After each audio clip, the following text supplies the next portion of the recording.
ஏய் நந்தினி, நீ என்ன அவ்வளோ கோவமா பேசுற? அப்படியே கண்ணெல்லாம் உருட்டி ஹெவி டோன்ல பேசும்போது எப்படி தெரியுமா இருந்துச்சு? பயங்கர ஒரு மாதிரி டெரரா. அதான் ஒரு சாமி இருக்குமே, அது பேர் என்ன? பத்திரகாளி பத்திரகாளி அப்படி இருந்துச்சு. இதேதான், இதே லுக்கு தான். நந்தினி, பார்க்க மகாலட்சுமி மாதிரி இருந்துகிட்டு பத்திரகாளி மாதிரி பார்த்தா நல்லாவா இருக்கும்? ஏய் please Nandini, don't feel please. முதல்ல நீ அழறத நிப்பாட்டு.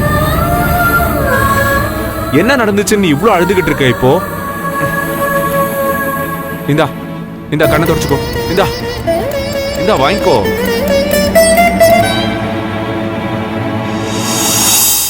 எப்படி சார், எப்படி உங்களால இவ்வளவு சுயநலமா நடந்துக்க முடியுது? சுயநலமா? You mean selfish me?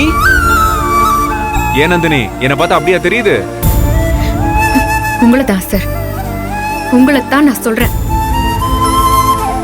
என் வாழ்க்கையை கெடுத்து நாசமாக்கிட்டு இப்போ எனக்கே தெரியாம கல்யாணத்தை ரெஜிஸ்டர் பண்ற வரைக்கும் வந்திருக்கீங்க.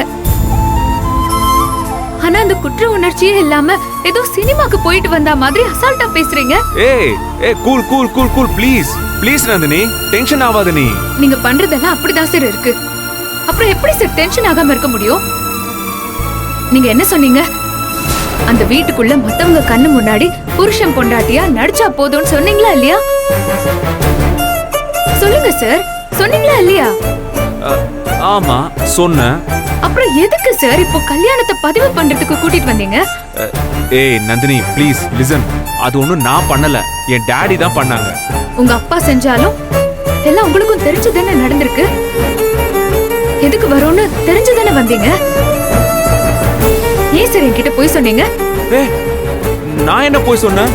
சரி, போய் சொல்லல, உண்மையை மறைச்சிருக்கீங்க. அது ஏன் சார்?